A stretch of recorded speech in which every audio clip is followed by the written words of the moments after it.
চাঁদপুরে শাহরাস্তি পৌরসভায় ঠাকুর বাজারে দুধর্ষক ডাকাতি, নাইট গার্ডকে অস্ত্রের মুখে বেঁধে ৩৫ লক্ষ টাকার মালামাল লুট। পৌরসভার ঠাকুর বাজারে মিজানুর রহমানের বিল্ডিং এর অবস্থিত মেসার্স পাটোয়ারি এন্টারপ্রাইজ গত সোমবার রাতে এক ডাকাতি হয়।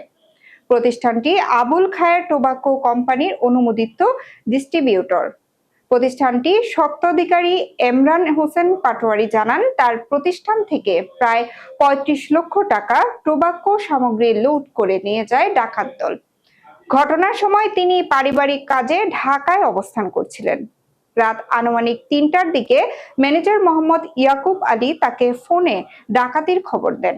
পরদিন দুপুর ২টায় তিনি ঘটনাস্থলে এসে বিষয়টি নিশ্চিত হন। চুরি হওয়া মালামালের বিবরণ জানা যায়, বিভিন্ন মূল্যের সিগারেট ও স্মার্ট মোবাইল ফোনের ডাকাতরা গভীর রাতে গোডাউনে তালা ভেঙে ভেতরে ঢুকে মালামাল লুট করেন।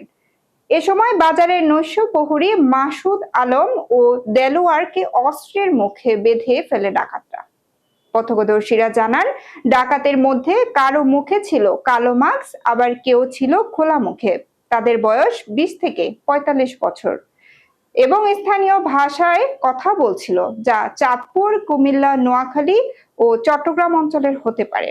ডাকাতরা ঘটনাস্থল ত্যাগ করার আগে নিকটবর্তী বাংলাদেশ ব্রিটিশ টোবাকো কোম্পানির গোডাউনে হামলার চেষ্টা চালায়। তবে নাইট গার্ড দেলোয়ারের চিৎকারে স্থানীয় জনতা এবং টহল পুলিশ এসে পড়লে তারা একটি পিকআপ যোগে পালিয়ে যায়।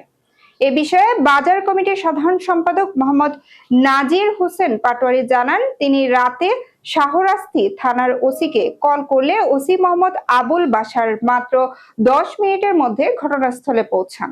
শাহরাস্তি মডেল থানার অফিসার ইনচার্জ মোহাম্মদ আবুল বাশার জানান, বিষয়টি তদন্তাধীন রয়েছে। ঘটনাস্থলে পুলিশ পরিদর্শন করেছে। এটি একটি পরিকল্পিত ডাকাতি বলে প্রাথমিকভাবে ধারণা করা হয়েছে এবং একটি সংঘবদ্ধ চক্র এতে জড়িত থাকতে পারে। এই ঘটনায় থানায় মামলা রুজু প্রক্রিয়াধীন রয়েছে। আমি ঠাকুরবাজার দীর্ঘদিনের নাইট গার্ড। আমি মোহাম্মদ মাসুদ আলম নিয়ে আছি। আমি দক্ষিণ দিকে থেকে রাউন্ড দিয়ে আসতেছি ঠাকুরবাজারের নাইট গার্ডে। তখন আমি রাত্রে ২টা থেকে ২:৩০ বাজে আমি আসতেছি। হঠাৎ একটা গাড়ি অনেক দূরতে এসে আমার সামনে ব্রেক দিয়ে দুটো লোক নেমে আমাকে হঠাৎ মুখ বেঁধে ফেলে।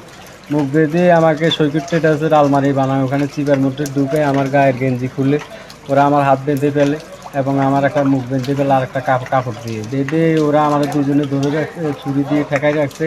৮-১০ জন হবে। আমি দেখছি যে ওরা গাড়িটা দাঁড়ায় কী করতেছে আমি আর বলতে পারবো না।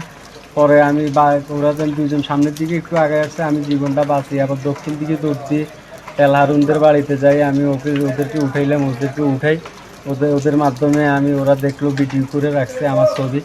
আমার হাত বাঁধা মুখ বাঁধা ছিল। ওরা বা মামা বাগিনা নাইম সহকারে আমার হাত মুখ কেটে এরপরে ওরা বিভিন্ন লোকের খবর দিয়ে আমরা এখানে আসি, দেখি যে মেরেজ কোম্পানি গোডাউন চুরি হয়েছে।